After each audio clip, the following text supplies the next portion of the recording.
आइए आज एक ऐसी दिव्य कथा की दुनिया में चलते हैं जो सिर्फ एक कहानी नहीं है बल्कि प्रेम, त्याग और आदर्शों की वो अमर गाथा है जिसने हजारों सालों से हमारी संस्कृति और हमारे जीवन को एक नई दिशा दी है।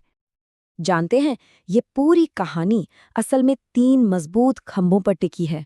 प्रेम, त्याग और आदर्श। यही वो 3 चीजें हैं जो इस कहानी को इतना गहरा मतलब देती हैं और हमें इसके हर किरदार से दिल से जोड़ देती हैं। तो इस सफर में हम 5 पड़ावों से गुजरेंगे। सबसे पहले जानेंगे उनके दिव्य परिचय के बारे में। फिर शिव धनुष और विवाह की उस अद्भुत घटना को देखेंगे। वनवास और हरण के मुश्किल दौर को समझेंगे।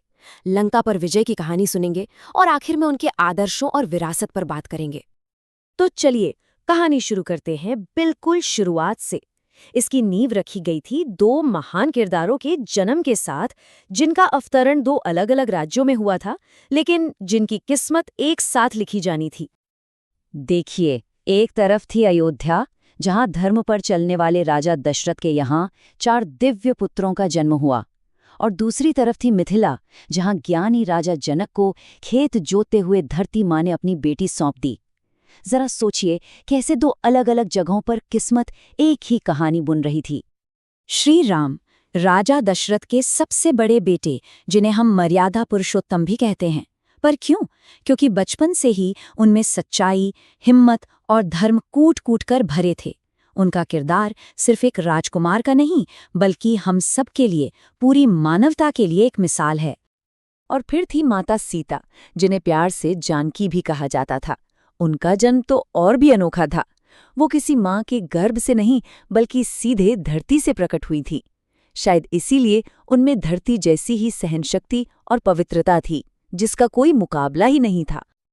अब कहानी उस मोड़ पर आती है जहां किस्मत श्री राम और सीता को एक साथ लाने वाली थी, और इसका जरिया बनी एक दैवीय परीक्षा, भगवान शिव के उस दिव्य धनुष की चुनौती।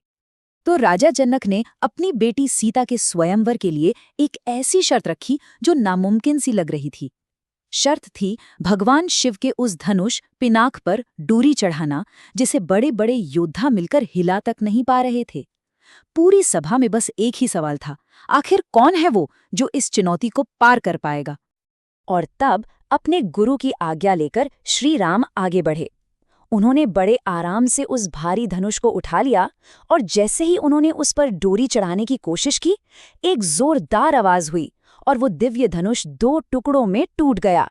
ये सिर्फ ताकत का प्रदर्शन नहीं था, ये उनके ईश्वर होने का सबूत था। और बस इसी अद्भुत घटना के साथ श्री राम और माता सीता का विवाह हो गया।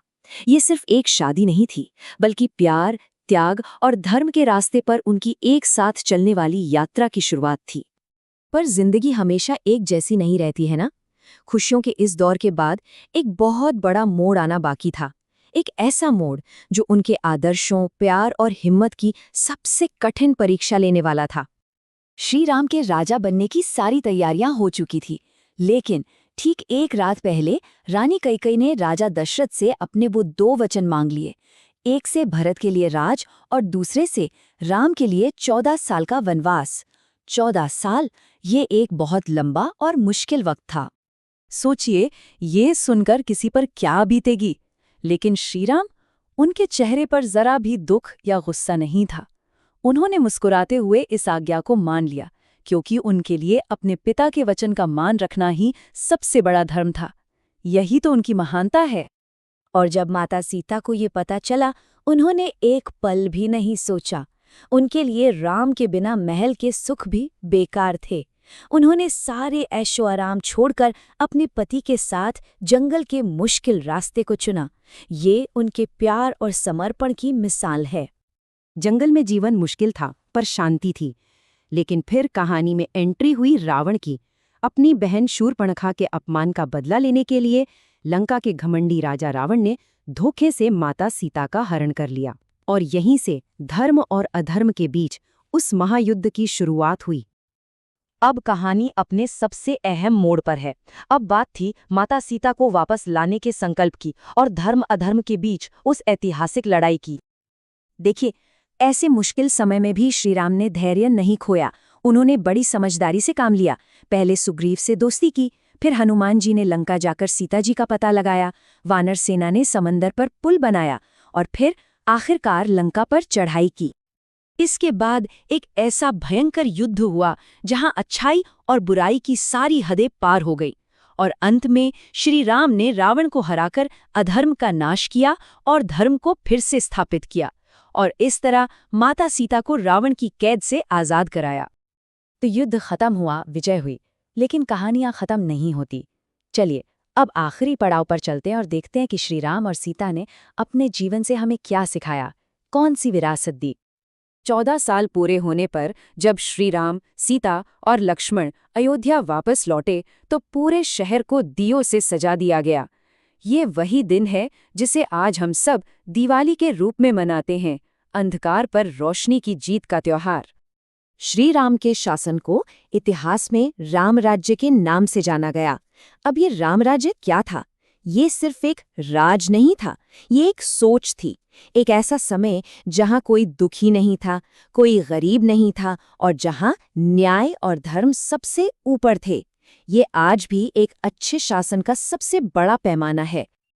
तो आखिर में इस पूरी दिव्य कथा से हम अपने लिए क्या सीख सकते हैं? श्री राम का जीवन हमें सिखाता है कि हर हाल में हमारा कर्तव्य और धर्म सबसे पहले है। माता सीता का चरित्र हमें बताता है कि एक स्त्री की असली ताकत उसकी सहन शक्ति और सच्चाई में होती है और उन दोनों का रिश्ता हमें सिखाता है कि सच्चा प्यार त्याग की नींव पर ही खड़ा होता है। और ये कहानी अंत में हमें एक सवाल के साथ छोड़ जाती है। आज की इस तेज रफ्तार भाग-दौड़ भरी दुनिया में कर्तव्य, त्याग और मर्यादा, इन सदियों पुराने आदर्शों का हमारी जिंदगी में क्या महत्व है, इस पर सोचना शायद आज पहले से कहीं ज्यादा जरूरी है।